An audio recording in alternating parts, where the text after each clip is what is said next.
Noticias 670 Venezuela. Amigas, amigos, vamos al tema Venezuela.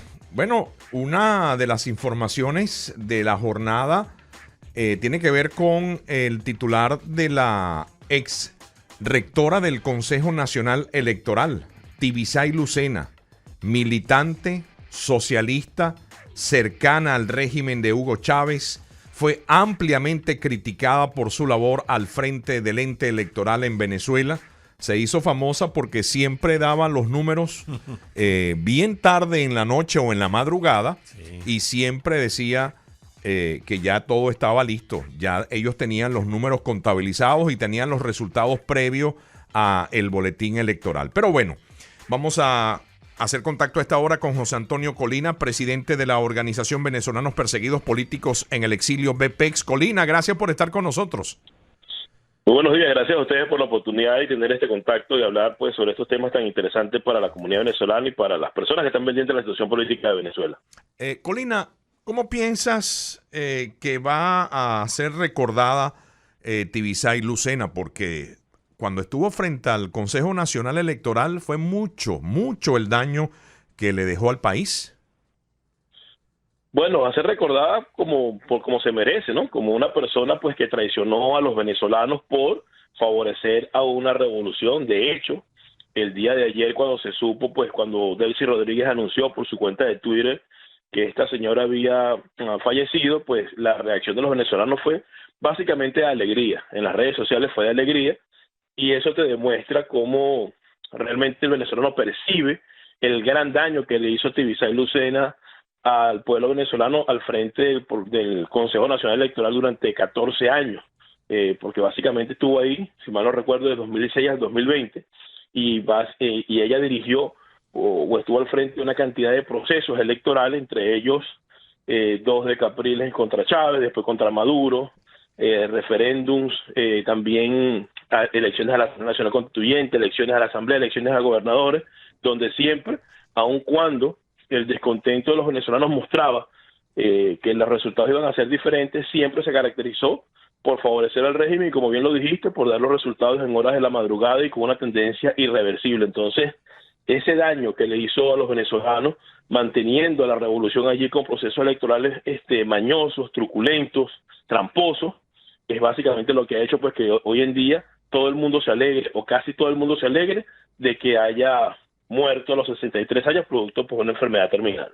Justamente decía siempre, lo recordábamos recién con Luis Alfonso y con Eduardo, es el resultado irreversible, era lo que decía cada vez que había estas supuestas elecciones, ¿no, José Antonio? Por otro lado, el gobierno de Estados Unidos dijo estar al tanto de las informaciones que apuntan a un potencial arresto del dirigente opositor Juan Guaidó, y aunque evitó valorar su veracidad, sí ha querido dejar claro que la administración de Joe Biden se está reservando el derecho de endurecer las sanciones si no avanza el proceso de diálogo y obviamente sigue aumentando la represión. ¿En qué punto está esta situación, José Antonio? Bueno, está en un punto de bastante ambigüedad. Los Estados Unidos, bajo la administración de Joe Biden, ha estado constantemente emitiendo comunicados y emitiendo una cantidad de declaraciones que dicen pues que si no haces tal cosa vamos a aumentar las sanciones, que si se nota que se sigue deteriorando la democracia vamos a aumentar las sanciones, que si pasa aquello vamos a aumentar las sanciones, pero lo que vemos realmente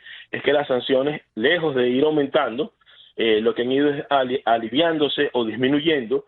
Hemos visto que Nicolás Maduro, lejos de acercarse a lo que ellos creen que es lo correcto, que es ir a un proceso electoral o buscar un proceso donde los venezolanos puedan participar y elegir libremente, se distancia completamente de ellos, o sea, hace todo lo contrario, y ellos realmente no aumentan las sanciones, lo que hacen es buscar la manera de aliviarlas, lo que hacen es buscar la manera de minimizarlas. De hecho, hace quizás unos 10 días, el representante de la Comisión de Asuntos Internacionales de la Cámara de Representantes, Gregory Mix, se reunió con un funcionario supuestamente responsable de la Asamblea Nacional acá en los Estados Unidos, llamado Fernando Blasi, donde estaban analizando pues que hay que quitar las sanciones para poder avanzar en el proceso en Venezuela. Así que lo que hacen es puros comunicados, pero ni Maduro avanza en negociar, ¿no?, que es lo que ellos creen que es lo correcto, ni tampoco los Estados Unidos aumentan las sanciones para poder presionarlo. Entonces es pura retórica y ahora se les va a hacer un poco más difícil, sobre todo ahora pues que el régimen de Maduro está encarcelando por una pelea entre pandillas, una pelea entre delincuentes, una pelea entre ellos mismos, a una cantidad de corruptos en Venezuela, y que bajo esos supuestos arrestos contra los corruptos pudiera caer Juan Guaidó, que ha venido alertando desde hace un mes que lo quieren meter preso, que el régimen de Maduro le prepara una celda en una cárcel para encarcelarlo, valga la redundancia, pero que yo no creo que eso vaya a suceder en este momento, sobre todo cuando el régimen de Maduro pues está supuestamente, entre comillas, luchando contra la corrupción y encarcelando una cantidad de elementos que sí tienen un prontuario delictivo, pero que no lo hace porque son delincuentes, lo hace básicamente para eliminar a todas las figuras que están cercanas a Tarek El Aissami. Inclusive hay un arresto que llama la atención, que es el de Álvaro Pulido, que todo el mundo sabe que es socio de Alex Saab, sí, y que se encuentra buscado por los Estados Unidos con una recompensa de $10 millones. Así que yo no creo que vayan a arrestar a Juan Guaidó, y tampoco creo que los Estados Unidos vayan a minimizar o vaya a aumentar las sanciones, porque la intención de esta administración básicamente es tratar de negociar con Nicolás Maduro y buscar un supuesto camino electoral para que en Venezuela se recupere la democracia, lo cual es un sueño, porque con tiranías y con dictaduras no se negocia. En el camino de las sanciones, en el camino de los comunicados, el silencio o la complicidad, en este caso, de los países de la región, mientras ese tiempo va transcurriendo, el tiempo político es una cosa y el tiempo del ciudadano de a pie es otra. Hablando del ciudadano de a pie, la economía venezolana, digamos, está cada vez peor. Hoy acaba de surgir una información donde se requieren 69 salarios para lograr alcanzar una cesta muy básica, no 69. Una cesta, 69 salarios. Estamos hablando de que la inflación interanual en Venezuela en el mes de marzo fue de 501%. El salario básico, según un reporte recibido en este instante a través del periódico peruano El Comercio, habla de que el salario mínimo 2023 en Venezuela es de $8. Colina, es la destrucción del país.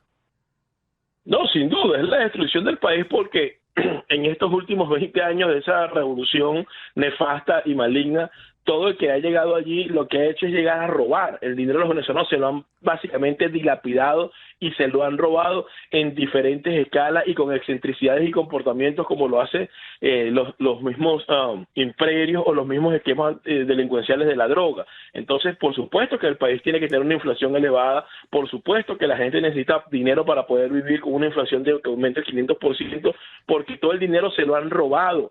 En vez de invertirlo en el país, en vez de emplearlo para mejorar, en vez de emplearlo en infraestructuras sanitarias, infraestructuras para que la gente pueda vivir mejor, para que tenga mejores salarios, lo que han hecho es dilapidar la fortuna de los venezolanos, y ese es el resultado.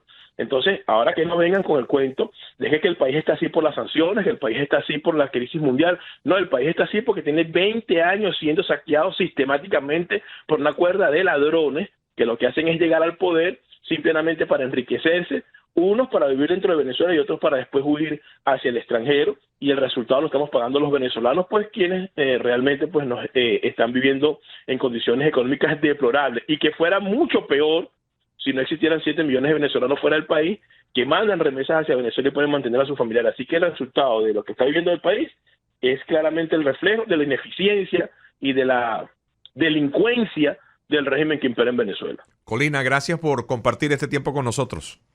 Muchas gracias a ustedes por la oportunidad. Que tengan muy buenos días. Era José Antonio Colina, presidente de la Organización Venezolanos Perseguidos Políticos en el Exilio, BPEX. Estaba en Noticias 670.